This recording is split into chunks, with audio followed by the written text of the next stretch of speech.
یقول القرآن، قرآن کہتا ہے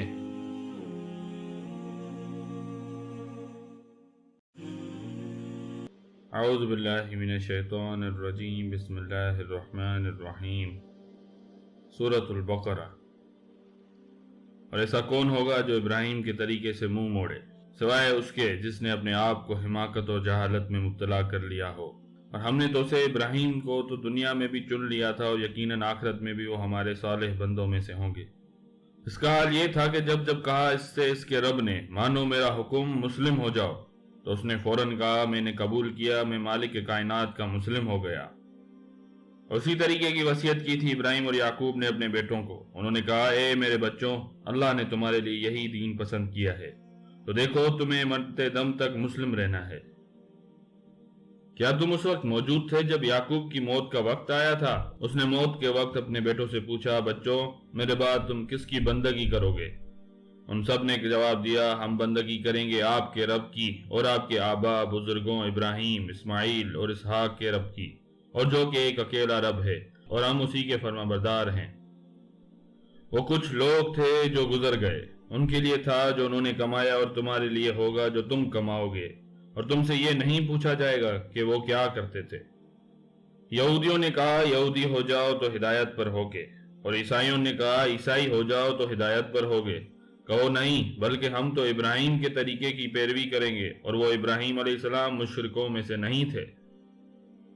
مسلمانوں کہو ہم ایمان رکھتے ہیں اللہ پر، اور جو کچھ نازل کیا گیا ہماری جانب، اور جو کچھ نازل کیا گیا ابراہیم، اسماعیل، اسحاق، یعقوب اور ان کی اولاد کی طرف، اور جو کچھ دیا گیا موسیٰ اور عیسیٰ کو، اور جو کچھ دیا گیا تمام نبیوں کو اور ان کے رب کی طرف سے، ہم ان کے درمیان کوئی بھی تفریق نہیں کرتے، اور ہم اللہ کے مسلم ہیں، فرما بردار ہیں۔ پھر اے مسلمانوں، اگر یہ بھی ایمان لائیں جس طرح تم ایمان لائے ہو تو تب وہ ہدایت پر ہوں گے، اور اگر وہ منہ موڑ دیں تو کھلی بات ہے کہ وہ ہٹ درمی میں پڑ گئے ہیں۔ لہذا فکر نہ کریں، ان کے مقابلے میں اللہ آپ کے لیے کافی رہے گا، اور وہ سب کچھ سننے والا اور سب کچھ جاننے والا ہے۔ اللہ کا رنگ اختیار کرو، اور اللہ کے رنگ سے بہتر کس کا رنگ ہوگا، اور ہم تو بس اسی کی بندگی، اسی کی پرستش کرنے والے ہیں۔ اے نبی صلی اللہ علیہ وآلہ وسلم، ان سے کہیے کیا تم اللہ کے بارے میں ہم سے جھگڑ رہے ہو، حالانکہ وہی ہمارا رب بھی ہے اور تمہارا رب بھی ہے، اور ہمارے لیے ہمارے اعمال اور تمہارے لیے تمہارے عمل، اور ہم اللہ ہی کے لیے اپنی بندگی کو خالص کر چکے ہیں۔ یا پھر کیا تمہارا کہنا یہ ہے کہ ابراہیم اور اسماعیل اور اسحاق اور یعقوب اور ان کی اولاد یہودی تھے یا عیسائی تھے؟ کہو کیا تم زیادہ جانتے ہو یا اللہ؟ اور اس شخص سے بڑھ کر ظالم کون ہوگا جس کے پاس اللہ کی طرف سے ایک گواہی تھی اور وہ اسے چھپائے، اور اللہ ہرگز غافل نہیں ہے اس سے جو تم کر رہے ہو۔ وہ کچھ لوگ تھے جو گزر گئے، ان کے لیے تھا جو انہوں نے کمایا، اور تمہارے لیے ہوگا جو تم کماؤ گے، اور تم سے یہ نہیں پوچھا جائے گا کہ وہ کیا کرتے تھے۔ لوگوں میں سے بے وقوف اور احمق کہیں گے کہ کس چیز نے انہیں پھیر دیا اس قبلے سے جس پر یہ تھے۔ اے نبی صلی اللہ علیہ وسلم کہہ دیجئے کہ مشرق اور مغرب سب اللہ کے ہیں، اور جس کو چاہتا ہے سیدھے راستے کی طرف ہدایت دے دیتا ہے۔ اور اسی طرح ہم نے تمہیں ایک معتدل امت بنایا ہے تاکہ تم تمام لوگوں پر گواہ ہو، اور رسول محمد صلی اللہ علیہ وسلم تم پر گواہ ہو۔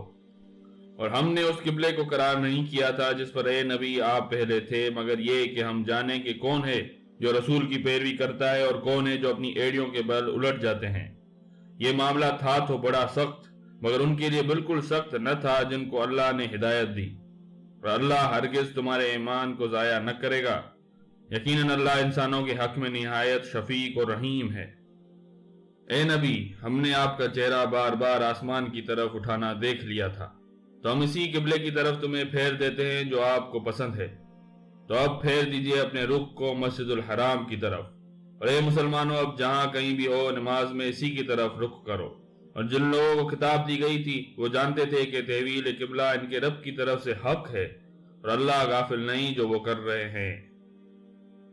اے نبی، اگر آپ ان اہل کتاب کو تمام نشانیاں بھی دکھا دیں تب بھی یہ آپ کے قبلے کی پیروی نہیں کریں گے، اور نہ آپ ان کے قبلے کی پیروی کریں گے۔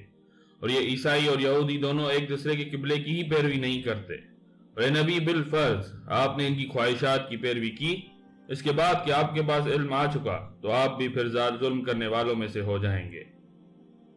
جن لوگوں کو ہم نے کتاب دی وہ اس کو اس طرح پہچانتے ہیں جیسے اپنی اولاد اپنے بیٹوں کو پہچانتے ہیں، اور یقیناً ان میں سے ایک گروہ ایسا ہے جو جانتے بوجھتے حق کو چھپاتے ہیں۔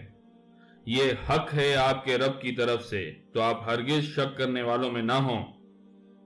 ہر ایک کے لیے ایک رخ ہے جس کی طرف وہ منہ کرتا ہے، تو مسلمانوں نیکیوں میں ایک دوسرے سے آگے بڑھنے میں سبقت حاصل کرو۔ جہاں کہیں بھی ہوگے اللہ تمہیں جمع کرے گا، یقیناً اللہ تعالیٰ ہر چیز پر قادر ہے۔ اور جدھر بھی آپ کا گزر ہو نماز کے وقت اپنا رخ مسجد الحرام کی طرف پھیر دیں، اور یقیناً آپ کے رب کی طرف سے حق ہے اور اللہ تعالیٰ غافل نہیں جو تم کر رہے ہو۔ اور جہاں بھی تم نکلو، جس مقام پر بھی ہو، اپنا رخ مسجد الحرام کی طرف کرو۔ جہاں کہیں بھی ہو اے مسلمانوں، اپنا رخ اسی کی طرف پھیرو نماز کے وقت، تاکہ لوگوں کو تمہارے خلاف کوئی حجت نہ ملے سوائے ان کے جو ان میں ظالم ہیں۔ تو ان سے نہ ڈرو، مجھ سے ڈرو، اور اس لیے کہ تم پر میں اپنی نعمت پوری کر دوں تاکہ تم ہدایت یافتہ بن جاؤ۔ جیسے ہم نے تمہارے درمیان ایک رسول بھیجا تمہیں میں سے، جو تمہیں میری آیات سناتا ہے اور تمہیں پاک کرتا ہے اور تمہیں کتاب اور حکمت کی تعلیم دیتا ہے، اور تمہیں ان چیزوں کی تعلیم دے رہا ہے جو تم نہیں جانتے تھے۔ بس مجھے یاد رکھو، میں تمہیں یاد رکھوں گا، اور میرا شکر ادا کرو اور کفران نعمت نہ کرو۔ صدق اللہ العظیم۔